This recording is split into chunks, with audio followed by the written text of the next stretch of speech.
Aeneas Williams for enshrinement into the Pro Football Hall of Fame, Lawrence Williams.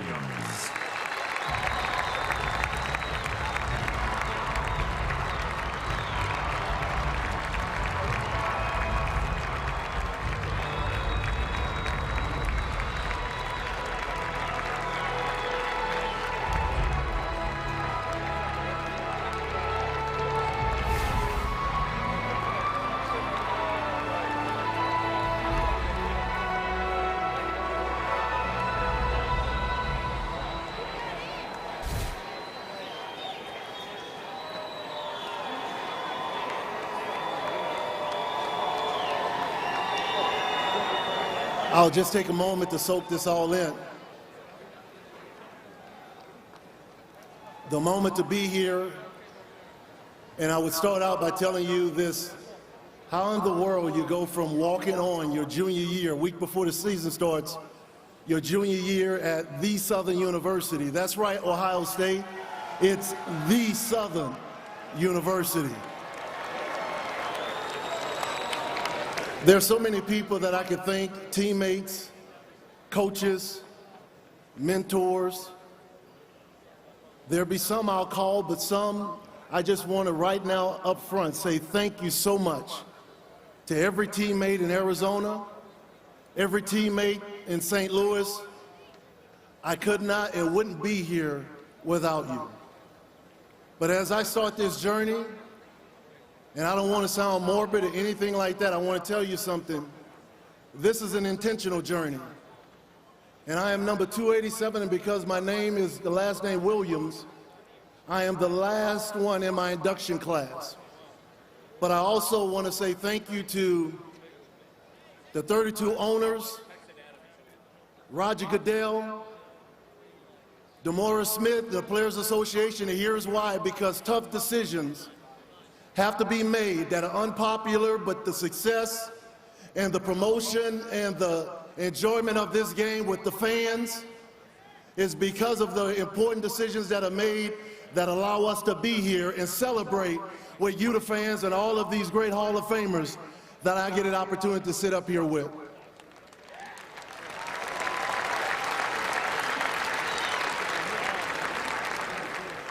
I got two statements if you don't remember anything I say. Two statements if you don't remember anything else I say. Begin with the end in mind and die empty. Begin with the end in mind and die empty. So let me tell you about this journey. It all starts at home. And I wouldn't be and could not be without the foundation. See, I've heard a lot of speeches, I've listened to them, believe me. But I want to tell you, it starts with Lawrence and Lillian Williams in New Orleans, Louisiana. And Mom and Dad, I need you all to stand up. My dad is up here as a presenter. My mother is seated there.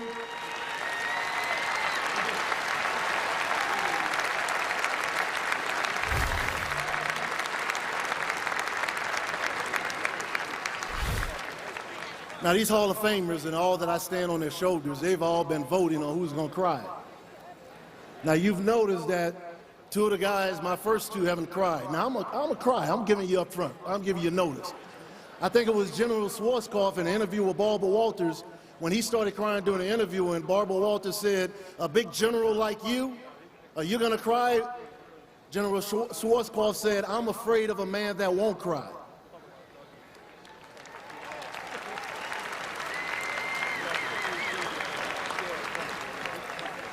To the dais with the induction, being in induction class with the first punter. I've been seeing all these guys that lift their legs for a living around Canton, Ray Guy. Also to be in induction class with three from historical black colleges: Michael Strahan, Texas Southern; Claude Humphreys, Tennessee State; and that's right, yours truly, the Southern University.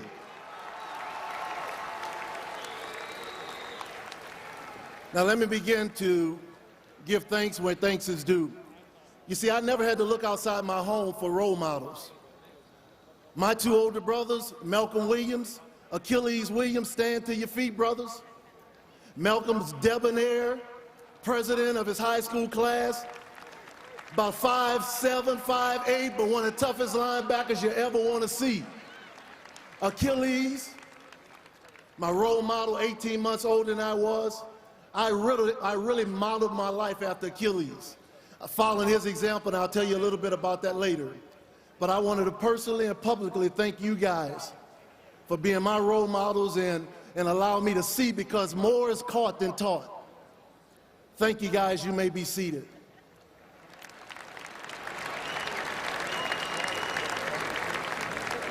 To the Phoenix, Arizona Cardinals. That's right, all these Giants, Buffalo fans.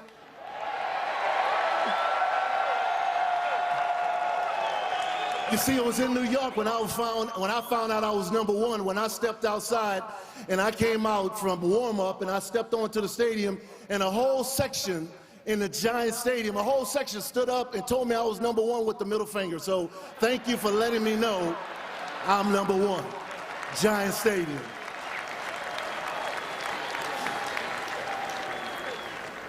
Michael, to Mr. B, your dad, Larry Wilson, who's also here on this stage with me as the general manager with the Arizona Cardinals, Phoenix Cardinals at the time.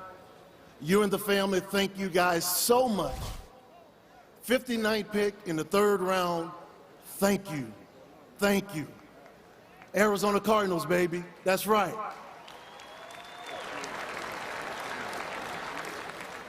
Then for my family, they're all here. Friends are here from New Orleans. See, I got two. I want the #2 to stand in your mind. Here's #2. I am the second from New Orleans, Louisiana. That's right, 504. The Who Dat Nation. Marshall Faulk was the first. Aeneas Williams the second. And what we had in common is both of us sold popcorn, peanuts, and Coke in the Superdome. So I say to any New Orleanian, any young kid that want to get to the Hall of Fame, you better go to the Superdome and become a vendor and get some of this magic of this thing that God has blessed us with. It's called hard work. Thank you, Marshall. #2, I'm the second to be inducted into the NFL Hall of Fame.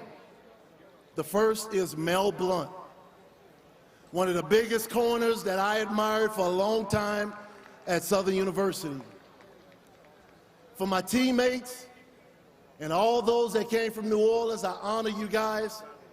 There's some special people from my church that I get to stand up, the Spirit Church, with flashlights every Sunday and get to inspire them.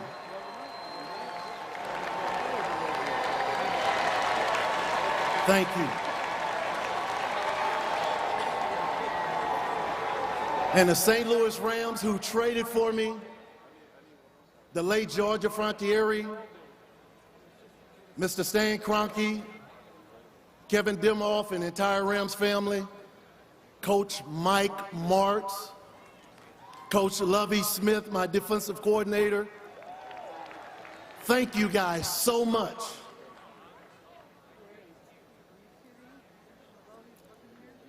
Begin with the end in mind. How does this all start?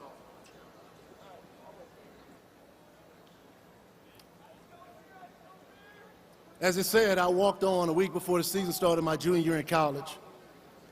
But it was at Harrell Park in New Orleans, Louisiana, my teammates, Coach Mims, who made Harrell Park, that's in Holly Grove, Pigeon Town. It's in an area that there's a whole lot go around, all around, danger outside the park. But Coach Kenneth Mims allowed it to be a safe haven, and it was at Harrell Park where I learned how to tackle and see what you hit. It was at Harrell Park where I started, and I wanted to address, because I've been hearing a whole lot of parents, and even our beloved president, who I love and pray for, said that if he had boys, he doesn't know if he'll let them play football. But I want to say the game of football, I started when I was 4 years old. And there are some things I learned about the game of football that I wouldn't change for the world. And yes, there are some inherent dangers to playing football, but there are some distasteful elements in every assignment or every job that anybody tries to do.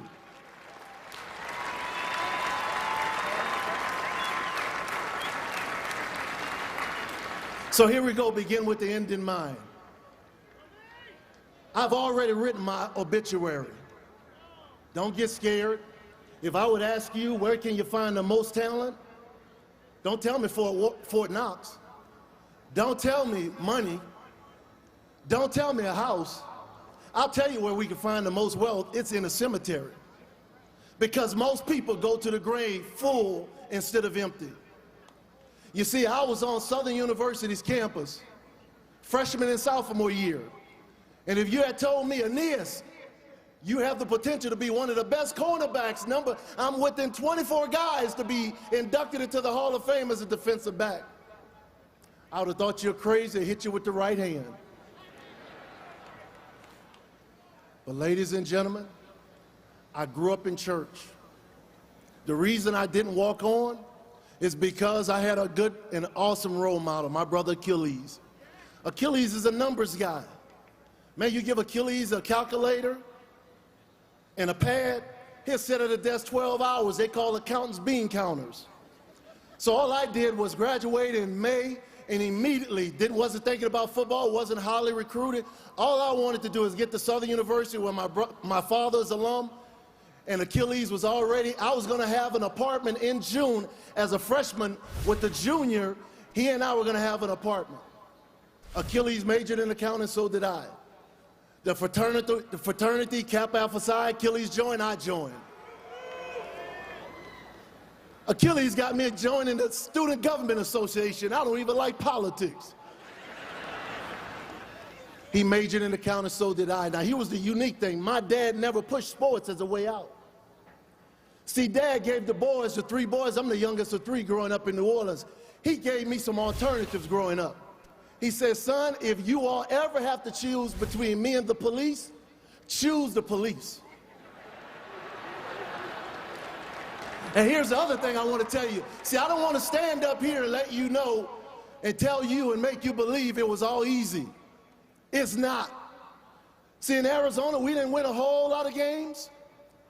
But here's what I know. See, Dallas, Mr. Jerry Jones, Michael Irvin, you guys wouldn't have that beautiful stadium if we hadn't upset you in 1998, where I had to cover Michael Irvin. If he went to the restroom, I had to go flush it. But Michael, thank you, because I wouldn't be here without you, without Jerry, and without as many awesome receivers that I had to face. But let me tell you something. Now, why do I say that? Dallas, the Cowboys got to thank me for the stadium, because you guys remember the old stadium had the hole in the roof, and they used to say that's God's team. After we upset them, I had 2 interceptions against Troy Aikman. They told me it took 10 years for them to plan and build the current stadium. So I kind of did the math, because I talked to the architects who built the stadium, and they told me it took about 10 years. I did the math. I said, that's about the time we upset them, where Jerry, Mr. Jones, figured out God must not be with us anymore.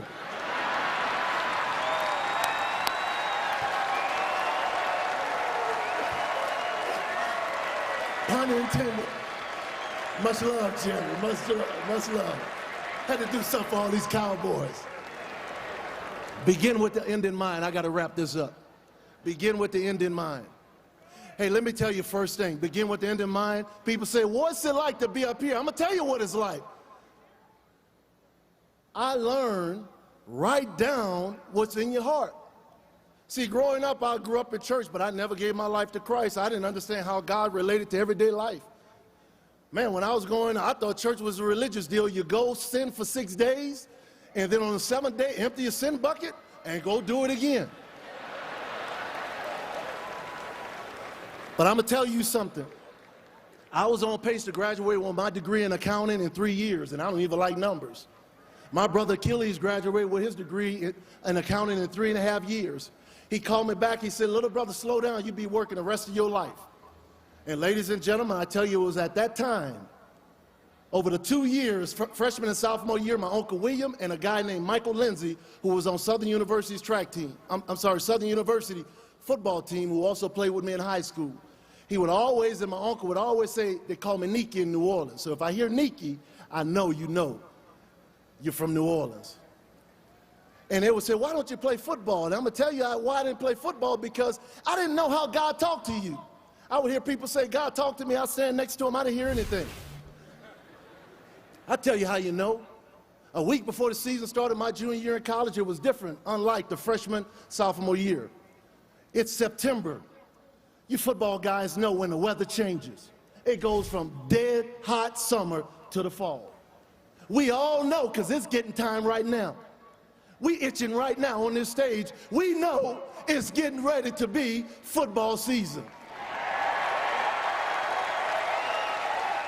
And you fans know it's getting ready to be football season. So how do you know? Some people say you got to be a Christian to know God talks to you. No! God talking to us all the time. How you think I got on defense? Troy Escano, when I was playing 95-pound ball, and we decided I was a big, bad running back. I emulated Larry Zonka. And when I'm running, and we decided we hadn't lost a game, and we decided we big and bad, we're going to play the 110-pound guys. And Troy Escano was at the 110-pound guys. I came through the hole. Troy hit me so hard. I was on the ground wondering where I'm going to catch my next breath. It was at that time God spoke to me. You know what he said? It got to be better hitting people than getting hit. So I'm telling you, pay attention to the signs that God gives you, all right? So back to this story. All of a sudden, when it comes down to God talking, my heart changed a week before the season started. That's what happened.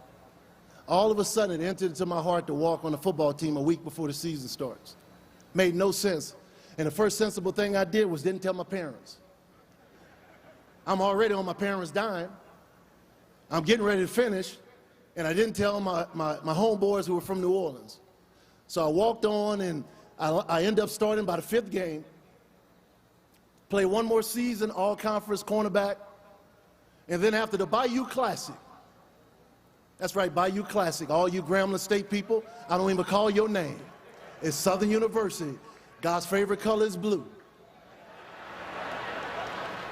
It was after the Bayou Classic, after my 2nd year playing, that I read in the newspaper, one of my coaches said, Aeneas Williams is a good player, but I don't think he'll ever go pro, because at best he runs a 4.6 40.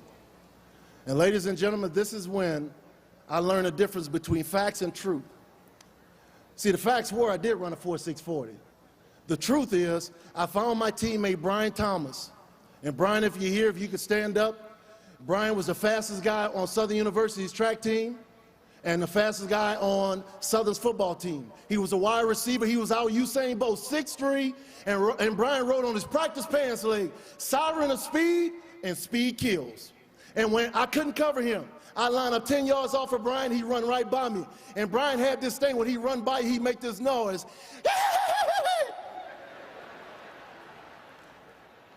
So when I read that, I didn't get bitter. Some people build their whole life to prove people wrong.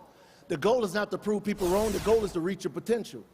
So the first thing I did was went to Brian Thomas. Why? Because mentors are critical. You got to find credible others. I didn't go to the offensive line. I went to Brian. I went to Brian after we had upset Grambling. I said, Brian, can you help me get faster? Brian Thomas looked me in the eyes like I'm looking at these Hall of Famers. He says, Aeneas, you can run a 4.3 40. It baffled my mind, because all my life I've been a long distance guy. They say you can't coach speed. Either you got it or you don't. I say, Brian, what do I do? He says, Aeneas, walk on the track team.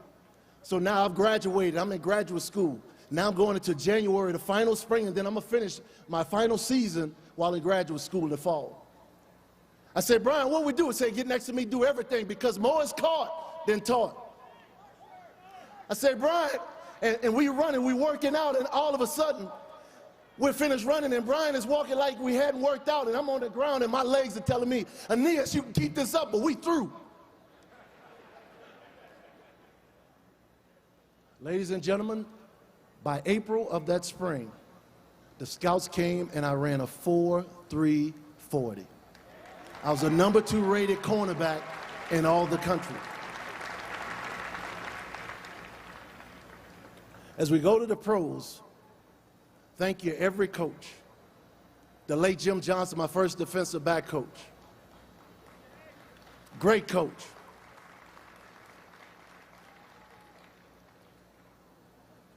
Thank you to every agent, every equipment guy, every personnel person that don't sometimes get the recognition. Thank you. And as I close, guys, Rob Ryan. Rob is here somewhere. Saints defensive coordinator.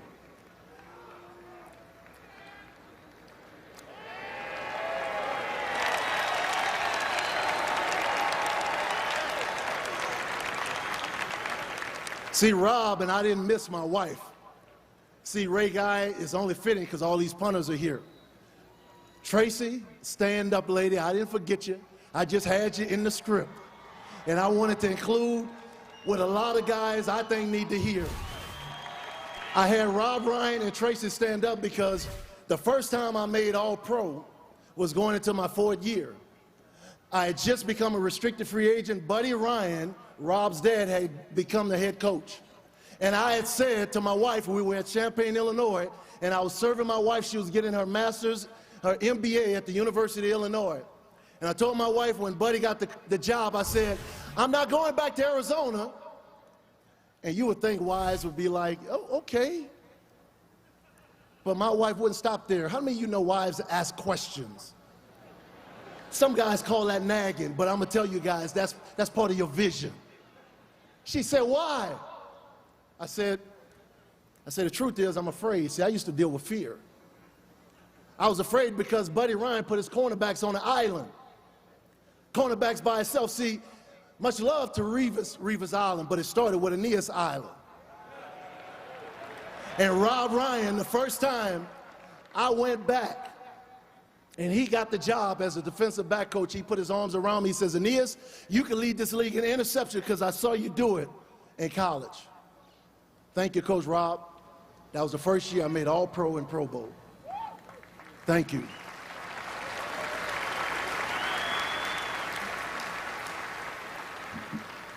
Tracy, I can't thank you enough. 21 years. Thank you, lady. Thank you so much. I love you.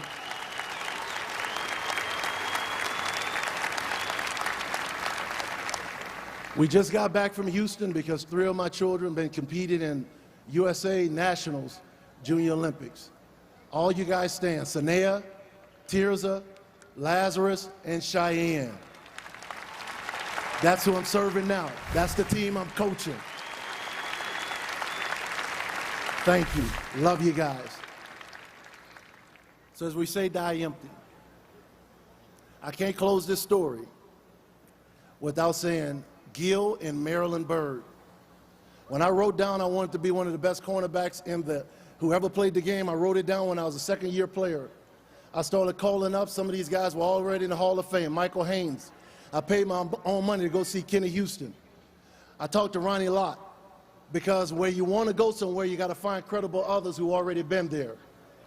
And then I befriended Gil Byrd, who was an all-pro corner with the San Diego Chargers after a game. I said, Mr. Byrd, can you help me learn to play the cornerback position? I got his phone number after a game. My wife and I flew out to San Diego, and Gil Byrd taught me how to play the cornerback position. But I didn't just set a goal to be the best cornerback and one of the best to ever play the game.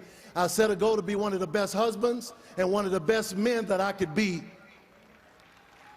Gil and Marilyn Byrd modeled not only how to be a great corner, but Gil and Marilyn, thank you from the bottom of our hearts, from Tracy and I, on helping us know what it's like to be married in the NFL and raise your children, loving and serving your children. Love you guys so much.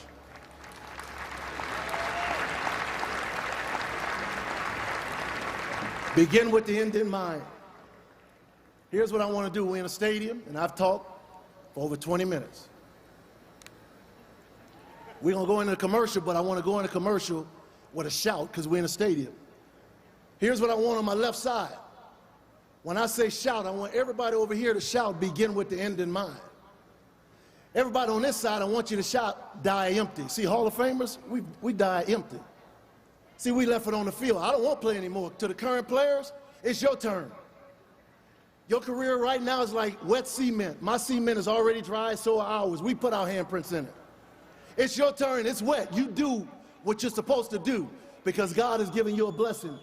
My one life assignment is to help people go to the grave empty. So this side and Hall of Famers, when I say go to the grave empty, so this side, begin with the end in mind. Hall of Famers in this side, die empty. Y'all ready?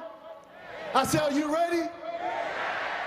This side, begin with the end in mind. Say it. Hall of Famers in this side, I can't hear you. Hall of Famers, I can't hear you. I can't hear you. God bless you guys. Love you. Thank you.